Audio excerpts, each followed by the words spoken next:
Guys, welcome back to my YouTube channel. ഇതെനിക്ക് വളരെ special ആയിട്ടുള്ള ഒരു വീഡിയോ ആണ്. കഴിഞ്ഞ പ്രാവശ്യം നാട്ടിൽ പോയ സമയത്ത് ഞാൻ പാരന്റ്സിനെയും കൊണ്ട് ഡൽഹി, ആഗ്ര, മണാലി ഈ 3 സ്ഥലങ്ങളിലോട്ട് ട്രാവൽ ചെയ്തിരുന്നു. അപ്പോൾ അതിനകത്ത് പാരന്റ്സിനെയും കൊണ്ട് ട്രാവൽ ചെയ്യുന്ന സമയത്ത് നമ്മൾ എന്തൊക്കെ ശ്രദ്ധിക്കണം, ഞാൻ എങ്ങനെയാണ് എന്റെ ബഡ്ജറ്റ് കാൽക്കുലേറ്റ് ചെയ്തത്, ഞാൻ എവിടേക്കാണ് പോയത് എന്നുള്ളതിന്റെ കംപ്ലീറ്റ് ഡീറ്റെയിൽസ് ആണ് ഞാൻ ഈ വീഡിയോയിൽ ഷെയർ ചെയ്യാൻ ആഗ്രഹിക്കുന്നത്. സോ ഇതിനെപ്പറ്റി ഒരു ഐഡിയ കിട്ടണമെന്നുണ്ടെങ്കിൽ ഈ വീഡിയോ ഫുള്ള് കാണണം. ഓക്കെ,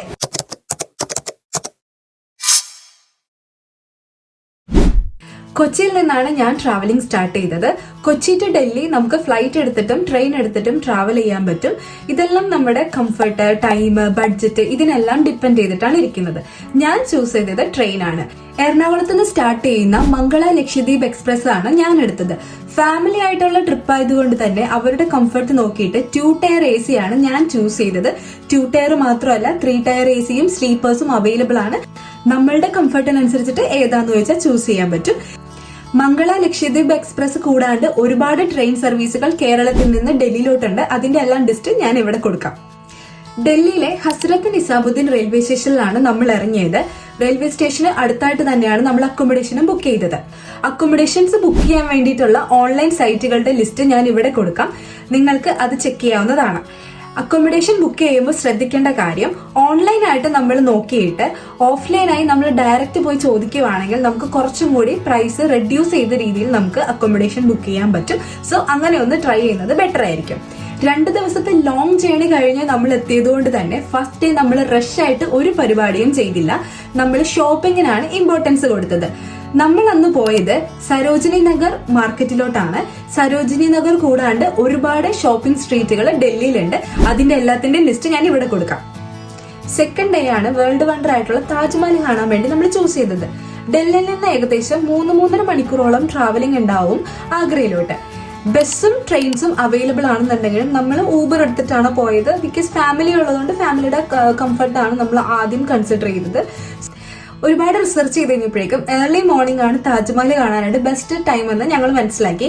സോ ഏർലി മോർണിംഗ് അവിടെ എത്താൻ വേണ്ടിയിട്ട് നമ്മൾ ഊബർ നേരത്തെ പ്രീ ബുക്ക് ചെയ്തിട്ടുണ്ടായിരുന്നു. ഏർലി മോർണിംഗ് 6 മണി ആയി കഴിഞ്ഞപ്പോഴേക്കും നമ്മൾ താജ്മഹലിൽ എത്തി.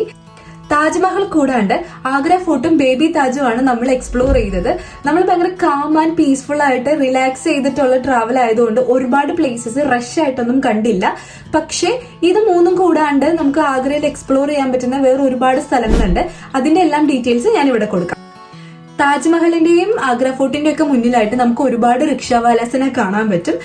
താജ്മഹലിൽ നിന്ന് ആഗ്ര ഫോർട്ട് വരെ ഒരുപാട് ദൂരമില്ല. സോ നമുക്ക് നടക്കാവുന്ന ദൂരമേ ഉള്ളൂ. പക്ഷേ ആഗ്ര ഫോർട്ടിൽ നിന്ന് ബേബി താജ് വരെ ഏകദേശം ഒരു 10-20 മിനിറ്റോളം ഉണ്ട്. സോ നമ്മളൊരു ഷെയർ റിക്ഷ എടുക്കുവാണെന്നുണ്ടെങ്കിൽ ഒരു 80 രൂപയ്ക്കൊക്കെ നമുക്ക് പോയിട്ട് വരാൻ പറ്റും. തേർഡ് ഡേ ആണ് നമ്മൾ ഡൽഹി എക്സ്പ്ലോർ ചെയ്യാൻ പോയത്. ഡൽഹിയിൽ ഒരുപാട് മോണുമെന്റ്സ് ഉണ്ട്. അതിന്റെ എല്ലാത്തിന്റെ ലിസ്റ്റ് ഞാൻ ഇവിടെ കൊടുക്കുന്നതാണ്. ഡൽഹിയിൽ നമ്മൾ ട്രാവൽ ചെയ്യാൻ വേണ്ടിയിട്ട് മെട്രോയും ബസ്സുമാണ് കൂടുതൽ യൂസ് ചെയ്തത്. മെട്രോയാണ് യൂസ് ചെയ്യുന്നതെങ്കിൽ നമുക്കൊരു പ്ലസ് പോയിന്റ് എന്താന്ന് വെച്ച് കഴിഞ്ഞാൽ എല്ലാ ഫേമസ് ആയിട്ടുള്ള ഡെസ്റ്റിനേഷൻസും മെട്രോ കണക്റ്റഡ് ആണ്.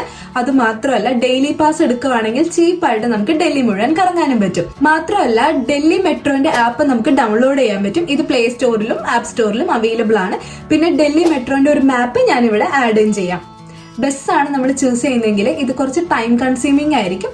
പിന്നെ ഒരു ടിപ്പ് ഞാൻ പറഞ്ഞു തരാം. ഡൽഹിയിലെ സ്ത്രീകൾക്ക് ബസ്സിൽ ട്രാവൽ ചെയ്യാനായിട്ട് കാശ് കൊടുക്കണ്ട, ഫ്രീ ആയിട്ട് നമുക്ക് ട്രാവൽ ചെയ്യാൻ പറ്റും. തേർഡ് ഡേ നൈറ്റ് ആണ് നമ്മൾ മണാലിയിലോട്ടുള്ള ബസ് ബുക്ക് ചെയ്തത്. നമ്മൾ വോൾവോ സെമി സ്ലീപ്പർ ബസ്സാണ് ബുക്ക് ചെയ്തത്. ഇതിലും ചീപ്പർ ആയിട്ടുള്ള രീതിയിൽ നമുക്ക് ബസ് ബുക്ക് ചെയ്യാൻ പറ്റും. പക്ഷെ ഇവിടെയും നമ്മൾ ഫാമിലിയുടെ കംഫർട്ടിനാണ് പ്രയോറിറ്റി കൊടുത്തത്. ബസ് എപ്പോഴും പ്രീ ബുക്ക് ചെയ്തിട്ട് പോകുന്നതായിരിക്കും നല്ലത്. ഡൽഹിയിലെ കാശ്മീർ ഗേറ്റിൽ നിന്നാണ് മണാലിയിലോട്ടുള്ള എല്ലാ ബസ്സുകളും തന്നെ സ്റ്റാർട്ട് ചെയ്യുന്നത്. മെട്രോസ് എല്ലാം കണക്റ്റഡ് ആയതുകൊണ്ട് തന്നെ നമുക്ക് കാശ്മീർ ഗേറ്റിലോട്ടും ഡയറക്റ്റ് നമുക്ക് വന്നിറങ്ങാൻ പറ്റും. ഏർലി മോർണിംഗ് തന്നെ നമ്മൾ മണാലിയിലെത്തി നമ്മൾ അവിടെ നിന്ന് ഒരു ടാക്സി എടുത്തിട്ടാണ് മാൾ റോഡിലോട്ട് പോകുന്നത്. മാൾ റോഡിലാണ് നമ്മൾ അക്കോമഡേഷൻ ബുക്ക് ചെയ്തത്. മാൾ റോഡ് ചൂസ് ചെയ്യാനുള്ള കാരണം എന്താന്ന് വെച്ച് കഴിഞ്ഞാല് ഫേമസ് ആയിട്ടുള്ള ടൂറിസ്റ്റ് ഡെസ്റ്റിനേഷൻസ് എല്ലാം ഇതിന് അടുത്തായിട്ടാണ് ഉള്ളത്.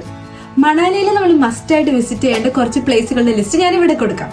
മണാലി എക്സ്പ്ലോർ ചെയ്യാൻ വേണ്ടിയിട്ട് നമുക്ക് കാറ് റെന്റ് ഔട്ട് ചെയ്യാൻ പറ്റും വിത്ത് എ ഡ്രൈവർ.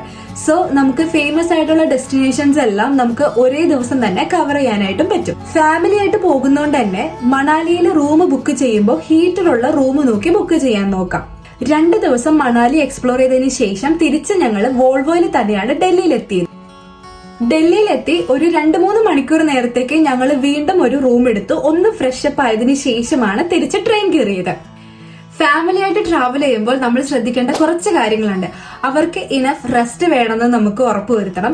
അതുപോലെ തന്നെ മാക്സിമം കാര്യങ്ങൾ പ്രീ ബുക്ക് ചെയ്തിട്ട് പോവുകയാണെങ്കിൽ കുറച്ചും കൂടി ബെറ്റർ ആയിരിക്കും. പിന്നെ റഷ് ആകാണ്ട് കുറച്ച് റിലാക്സ് ആയിട്ടാണ് നമ്മൾ ട്രാവൽ ചെയ്യുന്നതെങ്കിൽ അവർക്ക് കുറച്ചും കൂടി കംഫർട്ടബിൾ ആയിരിക്കും. സോ ഇതൊക്കെയാണ് ഞാൻ എന്റെ ഫാമിലിനെ കൊണ്ട് ട്രാവൽ ചെയ്ത സമയത്ത് എനിക്കുണ്ടായ എക്സ്പീരിയൻസ്. പിന്നെ ഇതിന്റെ ബഡ്ജറ്റ്, ഞാൻ ഭയങ്കര ബഡ്ജറ്റ് ഫ്രണ്ട്ലി ആയിട്ടാണ് ട്രാവൽ ചെയ്യാൻ ശ്രമിച്ചത്. ഫുഡും ഷോപ്പിംഗ്സും ഇൻക്ലൂഡ് ആയിട്ടും ഒരാൾക്ക് 20,000 രൂപയിൽ കൂടുതൽ ഞങ്ങൾക്കായിട്ടില്ല. സോ നിങ്ങൾക്ക് ഈ വീഡിയോ യൂസ്ഫുൾ ആണെന്ന് തോന്നുവാണെങ്കിൽ ലൈക്ക് ചെയ്യാൻ മറക്കരുത്. അപ്പൊ അടുത്ത വീഡിയോയിൽ പിന്നെ കാണാം. ബൈ.